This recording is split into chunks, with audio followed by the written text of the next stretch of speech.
Hey, she don't want to publish a motherfucking big dog. What's up, everybody? It's your boy SweetP here at Trade Masters Podcast. Today's a special episode. We're going to get into jobs. Go ahead and turn over to Rene. Before we get started, I want to give a big shout out for our sponsor, Radical Ops, for sponsoring this video right here, right? Check them out. Custom TIG rigs and stingers, Pasadena, Texas. Radical Ops, baby. So what we talking about today, big dog? So, I just want to say that I personally, when I weld, I do use Radical Ops, so I can for sure back it up. Best in the game. Great. Man, they don't get hot like other TIG rigs out there. That's right. And like I said, it's easily customizable. You're not just solely on one color, right? My 250 is a snakeskin with red. My 150 is a snakeskin with teal. Slickest. So that snakeskin's hot, man. It goes quick too. Oh, that's probably one of the, man, when they made that first initial drop with that brown, woo, man. Killing the game. So I think today, Rene, I really want to bring up jobs. We kind of can discuss about how, when we first started, the pop in the center street. And then kind of nowadays, with the transition to this new era of construction, and then also, certain things I think or we feel together that you should have prior to getting a job. And right. then I do want to talk about, this might be a little spicy, but something that's been popping off is people paying for jobs, and kind of how that's kind of the new norm. Yeah. I would say, compared to back in the days when you were looking for work, it was just, you got to call people, right? You got to know somebody, right? Calling around. Social media was still hidden, but it wasn't like it is now, right? There weren't like specific like pages. That's right. My personal social media, right? I have certain pages like turnaround pages and stuff like that post the jobs. That's right. Back in the day, like you said, it was just, hey, y'all hiring? You know what I'm saying? What do you That's do? right. Oh, I do X, Y, and Z. Yeah, we calling all your homeboys, see where the next job is, and Exactly. it worked. Like I said, because me, I jumped around a little bit, right? Went where the money, chased the turnarounds and stuff like that, but constantly on the phone, reaching out to homeboys and companies. Hey, where y'all hiring at, right? But nowadays, right? There's a lot more resources out there, right? Correct. One of the main ones I want to talk about is it's on Facebook. So they have a bunch of construction groups. So we actually have one, Trade Masters, turnaround jobs, over 130,000 members on there, right? And it's pretty much just a job posting group, right? There's companies on there that are looking for people. There's individuals on there sharing jobs and stuff like that. So that's a good one right there on the Facebook. Trade Masters turnaround jobs. There's also another one that we're affiliated with, Nationwide Turnaround Jobs, about 80-something thousand members on there. And it's real easy just to go on there and scan through, and they're just job postings every day, right? It's really a good one. Yeah, and like I said, I am a part of some of those. Another couple things that are great resources, right? And I do want to give a shout out to my boy Stick at Technical Tools. The reason why I say that is because Technical Tools actually made a job board page on their website. There you go. It's completely free to everybody. So how it works is you basically build your profile, you upload your resume, and it's completely free to people that want a job. Yep. And then companies actually pay Technical Tools to use that platform, and if they say they're looking for specialty welders, pipe fitters, rod blasters, scaffold, they'll actually go through the profiles, and then whoever best fits what they're looking for, that's how they get picked up. Gotcha. So I think, like I said, big shout out to my guy Stick at Technical Tools. Great work, brother. That's basically what this industry needs to be. We all need to be looking out for each other. And back into the same saying, be your brother and sister's keeper. Yep. People will, I feel, try to hold jobs from people because they don't want people to see good money. Yeah. But like you were saying earlier, Center Street, man, that was for me. That was like the staple of getting a where all job. the contractors at. Exactly. Yeah. It was one That Center Street hustle. Exactly. And what you guys don't know, Center Street is a town. It's a street in Deer Park, right? Center Street goes from 225 all the way to Spencer Highway. It's a straight strip of road. You got Lexicon, SMB, which we're not supposed to say, but anyway, it's just companies that were a bunch of them. One big strip. Yeah, there's multiples, and all crafts too. Yeah, Bache, you had all types, right? Then across the street you had PCL and Bay, and then right there on X Street is Austin. So anyway, Center Street, for people that aren't from this area, like I said, it's just a strip mall, pretty much, and it's just construction company offices right next to each other. And you would just, this one wasn't hiring, you go next door. This one wasn't hiring, you go next door, and then boom, boom, boom, boom, boom, boom. So my boy Gumbo, Well Guy, shout out Well Guy, man. So he made a video not too long ago, I think sometime last year, and he was out there and just pretty much showing you how it goes, right? He went down on Center Street, went knocking on every single door, and man, before the day was over, he had a well test lined up. You know what I mean? So and that's what it is. Finding a job is a job. Technically, right? Because you got to get out there, you got to put in work. Don't just think somebody's just gonna call you and just all the jobs are just gonna be offered to you, right? It's a job itself, finding a job. You know what I mean? And like I said, using today's resources with social media, it's easy to get a lot of info out there and also to look for that info, right? But not only that, I would say with jobs, you know, we over at DTR, right, also is connected with a bunch of contractors and trying to host more job fairs, right? Those job fairs are a big deal. We had the one in March, it was a big hit. Got another one coming up in May.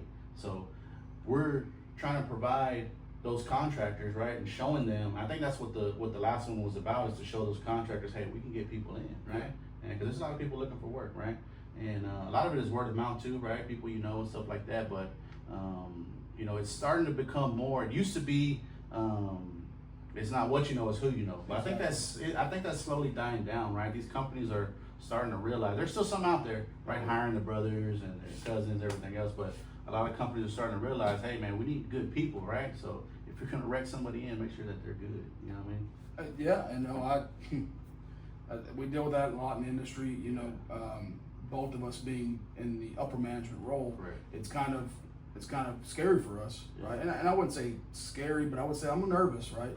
Because you know, just say, hey, call my homeboy, hey, I need 2 pipe fitters and a rig welder, right? Yeah. Oh, well, call X, Y, and Z. Yeah. Well, I don't know these people. Yeah. They might be homeboys, brothers, cousins, baby daddy, somebody. That's right. And so it's nervous for me to hire somebody because, I mean, nowadays it's pretty You much know. people faking it till they make it. Yeah. And you know as well as I do, when you're planning jobs, stuff like that, you gotta have those heavy hitters. You gotta have them. Because at the end of the day, who do you answer to? Yep.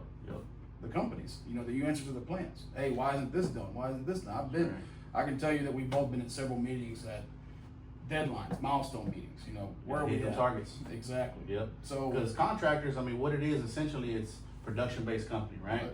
And the way you get production, do it safe, do a quality job, and production will follow, right? Right. But part of doing a quality job is hiring qualified individuals, right? exactly. And one thing that's going to come eventually, right, for the people just getting into the industry out there, right? Get those credentials. You got to get that experience under your belt, right? You know, just because you come to a trade school doesn't mean you're automatically a journeyman. No. Certification doesn't mean journeyman either. That's what a lot of people, you know, get a bad taste in their mouth when it comes to NCCR or something like that. The credential doesn't necessarily mean journeyman. Journeyman just comes with time in the field, right? Exactly. And everybody's going to get that experience. Even when you leave the trade school, you have the training, but you don't have the experience yet, right? Of course. And the learning process is going to continue on as you're out there. And eventually, you know, it's a networking thing too. You know, when you're out there in the field, you're in that lunch tent, there's 100-something people in there. You need to get out there, you know what I mean, and talk to everybody, because network is your net worth, right? The people who you meet at these jobs, they know where the next ones are, you know what I mean? So it's a matter of speaking up, not just being scared and sitting around, right? And keeping to yourself. You got to collaborate with people and talk to more people, right? The more people that you know, the more people you got in your network, the easier it is going to be for you to find a job. And eventually, once you get good enough, then the job's calling you. Exactly. You know what I mean? So that's a big deal right there. And I think, and I do want to kind of touch on this. So what do you feel like is kind of some of the basic necessities you would need? And for people that are watching right now, you know, or people that are listening in, Yeah. what do you think is the basic necessities? Kind of like I guess the hit points of what you would need to potentially get a job, other than, you know, knowing somebody and Yeah. So for those just starting out in the industry, right? First thing you gotta have is your TWIC card. So in our area, you know, in the refineries along the Gulf Coast, if you're working, you know, around the ports, definitely, right? You gotta have that TWIC card. It's pretty much a federal background check. Everyone knows what that one is.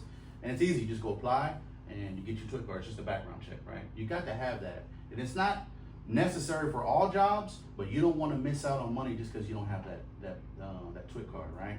And there are some disqualifications. Some people can't get it. I was just about You to know talk what I mean? about that. So Yeah. people, before you go get your TWIC card, go look online and see if you meet that certain criteria, because it is a federal background, right? So with saying a federal background, they're gonna go digging all your dirty skeletons, and certain things, like you said, can disqualify you from obtaining that. Yep. But don't let that discourage you either, though, right? Because there's been a point in time where my background was a little issue too, right? I couldn't get into all the plants. I was missing on some good jobs, but there's still jobs out there. There's a bunch of new construction jobs going on. Work is looking really good, right? Just listening to people in the industry, work is like looking really good right now. There's gonna be a lot of jobs popping up, a lot of new construction popping up, which you don't need TWIC card, right? Right. So again, back to someone who's just getting into the industry, get that TWIC card. And then from there, I mean, you can hire on as a helper, fire watch, something like that, but you don't want to do that, right? Learn a skill, join a trade school, wherever area you're from, right? If you're from the Houston area, you come DTR, man, we're gonna get you right, you know what I mean? But get those skills under your belt and get some credentials, you know what I mean? Having those certs speaks a lot. It speaks louder than you can when you're going in for an interview, you know what I mean? So when you have a candidate coming in, and you know too, right, when you're interviewing somebody, they got some credentials, something behind them, it just shows that, hey, they took the time and invested, you know what I mean? So got a set of skills, get some credentials, and that's gonna take you a long way right there. Just having those right there is gonna get you in the door before somebody who doesn't have it. And I think along with it too, and it's not like a necessity you need to have, but I think that respect. Yep. You know, and trying to be a people's person. Now, you know, there's days where I'm not a big dog. You know, I don't have that persona. You know, there's some days I'm just like, man, just want to watch TV. You know what I'm saying? But then there's days, you know, everyone has those days, right? But be approachable. You know, be respectful. You know, and I tell everybody, you know, respect everyone until they give you a reason not to. You know, and I'm not saying yes to everybody, be a yes man, but I mean, at the end of the day, you know, be dependable, be accountable. If you mess up, hey, I messed up. Yeah. Because a lot of people, and I hate it for my craft, right? It's you can't see from my house, looks good from here. Yeah. You know, that just shows me that you don't have discipline or you're not accountable in your craft. Aside from that too, you know, speaking on that, for the old heads out there, right, who are in the industry, you got to train some of these younger guys, man. Train your replacement, because that's how you're going to start moving up in the industry, right? Like I said, a lot of people, they don't want to help other people out because they think, oh, they're going to steal my job, right? And it shouldn't be like that, right? No. Be respectful to them helpers, teach them, show them, because they might be your boss one day. You don't know it, you know what I mean? And I've seen it time and time again, man. You have somebody coming in entry level, before you know it, they done moved up in the chain, you know what I mean? So now they're the boss, you know what I mean? So speaking on that, so if you go back to this being our 4th episode of the podcast, right? And obviously episode 1 is kind of your background and where you come from. So you stated in the first episode that you worked around a lot of old cats that were painting and blasting and stuff like that. Yep. So what we just talked about, right? About training your replacements. Did those guys take the time to, hey, Rene, this is why you blast here, this is how you do it, you know? There was some people that were like, yeah, I'm gonna teach you, because it gets to the point where now I'm the younger guy, right? I can go do it. Go to the top. Yeah, I can go do it now. You know what I mean? I ain't climbing up there. Mr. Earl ain't climbing. Yeah. So, but if they weren't able to train me, right, then they're gonna have to go up and do it, right? So it was beneficial in that perspective as well. You know what I mean? But I was lucky enough to get with a group of guys who were like, they were hard hitters, dude, and they showed me along the way, and then that, you know, God blessed me to put me with a group of people like that. And they kind of helped me build that work ethic and knowledge. And like I said, it didn't take me long to move up in the industry when you're around a good group of people right there out there teaching you, you know what I mean, and showing you the right way, you know what I mean? But also on top of that too, you had a hungry mentality, right? You weren't complacent. You didn't want to be just a painter blaster. Don't get me wrong, you know what I mean? There was some times working them 7 days, like, shit, I'll miss work and show up late, you know what I mean? Yeah. But having that motivation in the back of my mind, like, man, I don't want to be an old man in here still, you know, blasting, painting or whatever. You know what I mean? There's I can do more. I can do better, right? So that was my drive right there, to continue and to progress in my career, start getting more certs, start learning new skills, right? It's one thing to be a one-trick pony, right? And that's a thing of the past, right? Just having one skill under your belt. Nowadays, there's a lot of competition out there. You got to have multiple skills, multiple disciplines under your belt, right? And that's just going to bring you to the top of the list when it comes down to hiring and getting these jobs. Kind of like the old saying, a jack of all trades, but a master of none. Yeah. Right. And so I think that's it's funny when you say it, because I think this is a trade masters podcast, right? Yeah. But, and it's the same thing like with, you know, in the piping department, right? You know, coming in as a helper, you know, earlier I started as a fire watch, and then I had those specific rig welders and pipe fitters that saw that I wanted to learn. Yep. And offered to take the time to teach me. Now, I'm not saying all. Yeah. Because all kept that same mentality. Well, who's going to take my job? I don't want to teach them nothing. Especially you got a younger guy coming in hungry. Yeah, they don't want to. Some people don't want to see you come up. No. That's just the fact of the matter. And another shout out we should have given prior to talking about this is Pimpon. Yeah. Pimpon, his platform right there, that's pretty much all he does. Shares jobs. And companies go to him and say, hey, he's running for one, but Pimpon, can you share this job? We're looking for this many carpenters, journeyman electricians, pipe fitters, helpers, fire, whatever, right? And he'll go out, and we talked about it on his episode, kind of why he does that. Yeah, You know, he wants to help people out. You know, be like a good humanitarian. And with that too, like he's sharing the information for free. He ain't charging nobody for a job. You know what I mean? So that's another thing, right? Trying to charge somebody just because you have a plug on a job and somebody comes to you, right? I mean, nobody's, to me, you know, I don't put myself above others, and I don't put myself below anybody either, right? No. But I'm better than nobody. You know what I mean? So if I can help somebody out, here's the work. You know what I mean? I'm gonna get you home, and you ain't gotta pay me nothing. You know what I mean? So that right there in the industry, it's a thing. You know what I mean? Some people do it, right? And but it's, you know, to me, it's bullshit, right? Especially if it's your homeboy or something like that. They're looking for work, right? Everybody's out here trying to make it. You know what I mean? We should be able to help everybody out because we can't be on all them jobs, right? No. You know what I mean? So.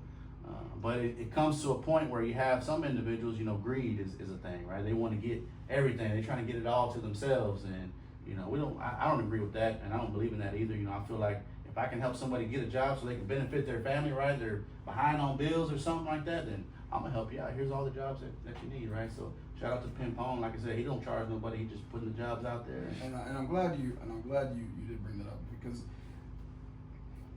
Gumbo, you know, I'm not going to get too much into it because I don't want to get into the politics of it, right? But Gumbo did expose certain people, right? And to me, personally, I feel like it's chicken shit for people to pay for jobs. Yeah. Because, like, I mean, at the end of the day, bro, everybody has to eat. Yeah. I mean, and like you said, and you brought up a great point, it's greed.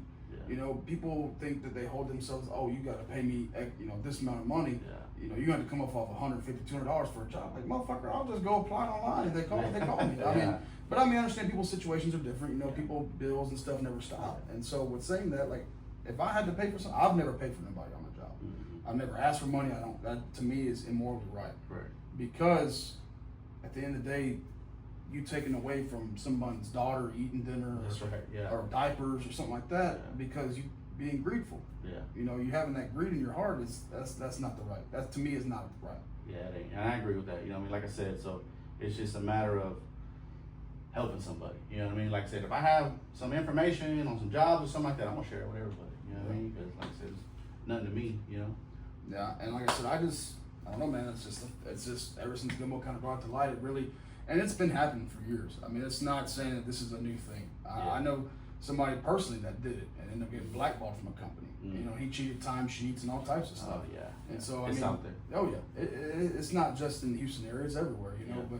but yeah, I think you know for sure, Twit card. That was one of the first things that was kind of given, to, you know, told to me was if you're gonna do this, get a Twit card. Yeah, You may not need it.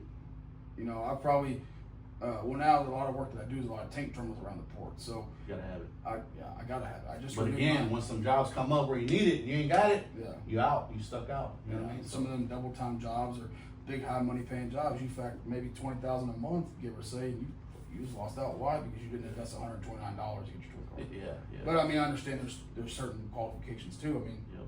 not everybody can get a Twit card, but That's right. it's just a great tool. Like before I started in the tank terminal stuff, I probably used my Twit card maybe because you know they're good for 5 years, and so which I know that because I just renewed mine. Okay. I just got it in, so actually on Monday I got to show my new Twit card. Yep. Because it actually expired yesterday, but my next one's good for 2030. So, Once you get the Twig, then like I said, this is for the new people coming in, right? Right. If you already have a job, you're already out there working, right? It's just a matter of networking. But if you just get into the industry, you gotta have that Twig card and then get a set of skills under your belt, right? There's a bunch of trade schools. Shout out to all the schools around Houston area. There's some good ones out there, right? But definitely do your research when it comes to these schools, because let me tell you this, there's a lot of trade schools that are not certified through the state. Right. And once the state finds out that they're not certified, they shut them down, right? I'd hate to be at a school as a student and then the school gets shut down because they're not a qualified school through the state, right? In order to do workshops, training, seminars, the school needs to be certified through the Texas Workforce Commission. Diverse Trade Resources is approved through the Texas Workforce Commission as an approved school, right? So you gotta do your research, definitely, right? So it's something that you gotta look into, right? DTR. And DTR, baby, like we legit, you know what I mean? So, but it's something that people don't realize, you know what I mean? Now just imagine you paid a lot of money for a school and then they get shut down all of a sudden because the Workforce Commission comes and sends them that letter and then they have to shut down and pay fees and do everything else, right? And we had to jump through them hoops too, right? To to get approved, it was a process. It's not like real quick. Anything with the state, with the government, like it's not fast. You know what I mean? It takes time. But we took the time to get it done, and you know, DTR is an approved school. Do it the right way. Do it the right way. Yeah. Because like I said, man, if you're in a school and they're not approved through the Texas Workforce Commission, imagine paying all that money and then they just bam, they get shut down in the middle of it. And then you could be like, hey, where's my money? Yeah. You can't even. I'll call OSHA. You know what I'm saying? But I mean, it's true. Like, I mean, I'm not gonna shout at any other school. You know. Yeah. But there's some good ones around town, man. There's great in you know, from Humble to past any Houston area. I mean, there's a lot of great schools. You know, we've interacted with certain schools. Rackalops is, you know, in a bunch of other schools, which is great, right? Thank you to our sponsor, Rackalops, by the way, for this podcast episode. But like you said, do your research and then take a tour and you know, for us at DTR, we offer that. Hey, come check out a class. That's right. You ain't gotta cut a bell piece of pipe, but just come watch how the instructors instruct. Come sit in on it. Yeah. And if it's for you, let's move forward. Let's put the deposit. Let's get the money going. Let's get you invested. Because to me, it's not about the money. Yeah. Like I tell you, students, y'all pay for this class regardless. I get paid regardless to instruct. Yeah. But it's what you want to put in. That's right. If you want to invest in yourself, you've already invested, right? Because you're here. Mm-hmm. So let's keep investing. Let's go to the next step. And like I said, I think a set of skills, like we talked about in other podcast episodes, is this kind of stuff wasn't around when we were coming up. It wasn't. I wish there was more of it. You know what I mean? Yes. And there are some colleges that also offer it. Shout out to the colleges, right? Nothing on them. But what I seen, man, you know, there's some people that went through college and then they come see how we do it.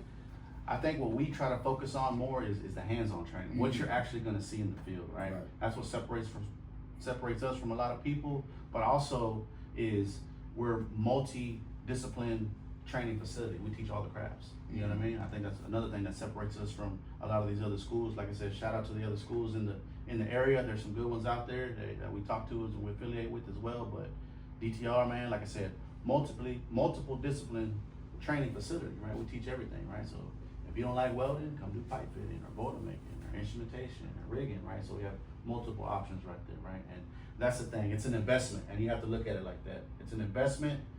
And the end goal is, hey, I'm trying to get a job and provide for my family, right?